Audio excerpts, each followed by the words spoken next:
the little interaction I had with Andy Reid at practice before the Super Bowl, I could just tell you feel it's like dogs and pheromones.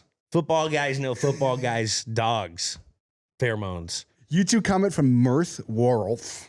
That's a I don't know how to name. pronounce that. Is that how you spell it?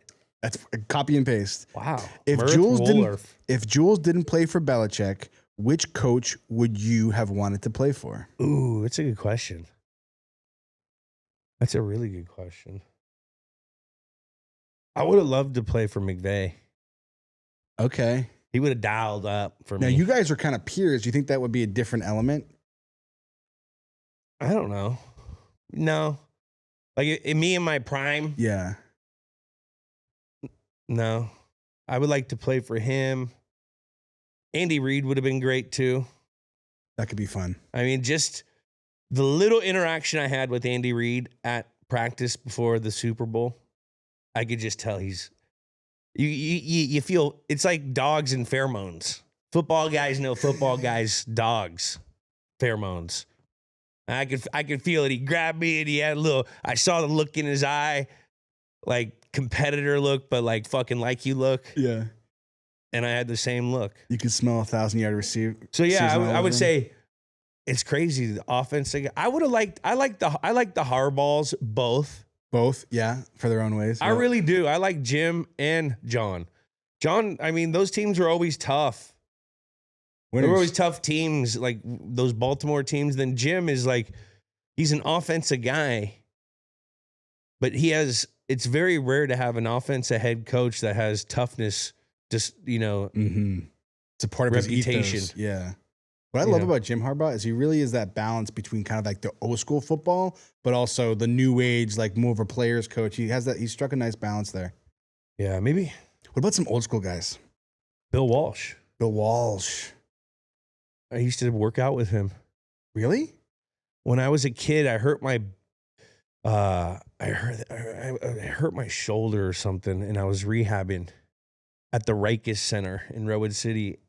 And a lot of Stanford people went to the Rikers Center. It was like this human enhancement spot. It was like one of the first like speed training, quickness training, acceleration training. But then they also had different divisions and different departments. Kids, it was for all kids, but they had an athletic department that you enhanced your speed and all your athleticism. Then they had like these music departments and they had the acting departments.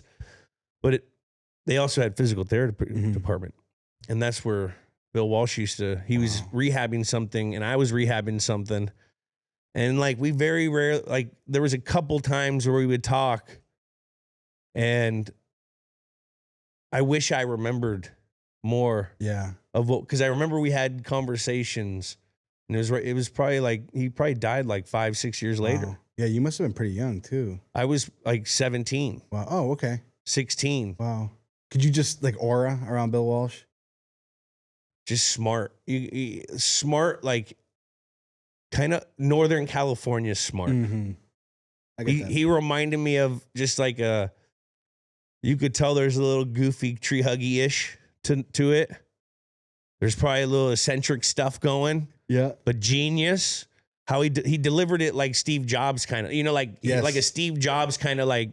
There's a confidence. Like tough. Yeah. But innovated and like collaborative, but still fucking tough in his way. And like a quiet confidence to it. Quiet confidence. Yeah. What about that's great. I didn't know. I never knew that. That's so cool. Yeah, I wish I think about that a lot. I wish I would have, because I remember we had some kind of talks, and he ended up passing. I don't know. It could have been 6 or 10 years later. I don't, Yeah. But like, I always think, man, I got to talk. There was a few times, like there was like a couple weeks where we would be rehabbing at the same time, and I'm rehabbing with Bill Walsh, and I wasn't. I just wish I wish I had my brain. Yeah, but you're 17. Now. Like, you can't, like 17-year-olds. We did talk some, like, football stuff, though. The West Coast and stuff. I think he told me, it should be the Midwest offense because he was in Cincinnati when he developed it.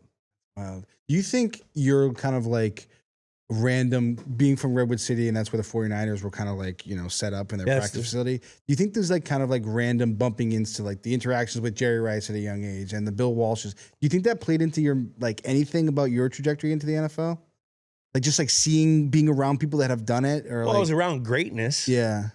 I mean, I was around a great organization. I grew up rooting for an unbelievable organization with a lot of success. Yeah. San Francisco 49ers at the time were, they were in the prime of what they were. I mean, they're still a top peer organization now, but they were winning these Super Bowls in the 80s and early 90s. And I was kind of on the tail end of that 80s, 90s. But like, yeah, the Niners had an aura around it. I'm sure it's probably like the kids that grew up around Patriots kids and stuff. You know what I mean? They were the Patriots at that time, which could be said now they were the Kansas City Chiefs of that time. Yeah. That there's always that generation, and they were that. So it's crazy how everything happens for a reason, and it's life's baffling. Yeah, it's crazy sometimes where things kind of mirror or like reflect or kind of working in parallel. It's interesting. Yeah. But now, what about some of these like the people in like the Belichick pathway, like the Bill Parcells, or like a Vince Lombardi? I'm kind of tapped out of that. Yeah. I would have loved to play for Coach Parcells. I'm sure I would have. And when you're in it. When you're in it. Yeah. Like now I'm sure but like thinking back, like I probably want to go somewhere like a Dick Vermeil. Nah, not Dick. I love Dick Vermeil. But I'd want to play with, if it was a coach from that generation, it'd be Bill Walsh. Maybe Parcells. Okay. Yeah. But I feel like I got a taste of Parcells through Belichick in a different form of fashion. Sure. Now I know they say, Parcells was a team guy. Yeah. But like I've tasted that. I'd want to taste different coaching trees. Different coaching trees. Okay. I dig that. Good answer. Great question, Murph. That was a good question. Yeah. Okay. Another YouTube comment from G.I. Joe 317 at Games with Names. If Jules could play in any game throughout history, who would you want to relive the moment through?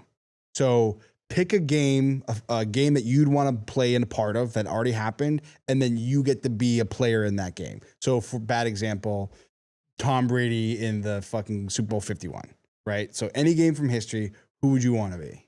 I've already had my moment. You would just be you. Yeah, I'd be me. Which Super Bowl? Well, which game? Either 14 or 18. Not 16. I don't know. 16 feels exhausting. 16 was crazy, but I didn't really bowl. So your answer would be you'd want to be yourself in Super Bowl 49. That's a cool answer. Not a lot of people could say that.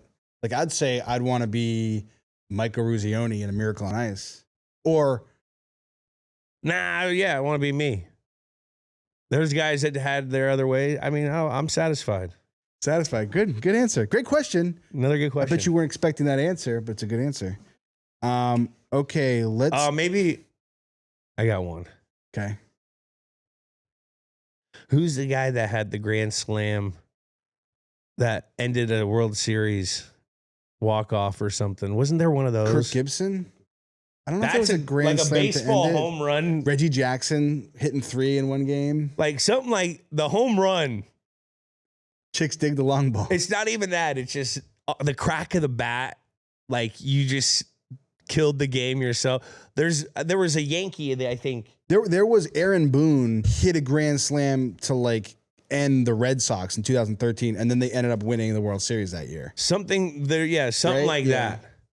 There's been that moment. I think that like a walk-off home run in a World Series winning game. That's probably something kind of cool. That's what I remember as a kid. There's like 3 things I used to like imaginate to myself with my imagination. As you know, I want to take mine back because now that you've gone down that path to have that like one moment, Bobby Orr in the flying goal, scores a goal in overtime to win the Stanley Cup. Sick. Then that picture is, I have one of those pictures. The statue. The statue, incredible. That's a good one. Another good one, Patrick Kane did something similar too. Now, his goal wasn't so flashy, but he beat the Bruins. Yeah, but I mean, to win the dinger, game. Bro. You're sitting there, crack of the bat,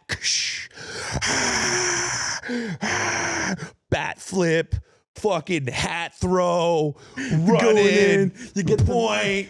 Fucking everything. Boys are meeting you at the plate. Oh, miss first. Got to go back. Sorry, you ain't getting me, buddy. Oh, my gosh. Shaving cream at the end. Nah, this is old school. Okay, I'm into it. Fucking toss a beer at home plate. Okay. Coors Light.